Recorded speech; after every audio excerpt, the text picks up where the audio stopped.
Bana başlatıp da sistem burada herkes yükleme yapıyor.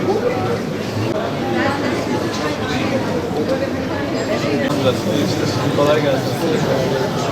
Görüşürüz abi. Selamlarla gidelim abi bence. Sektörün işimiz yok yani ne kadar. Medikal Satılacak başkanım düşeceksin. Daha çok medikal Durmak istemiyor yönde.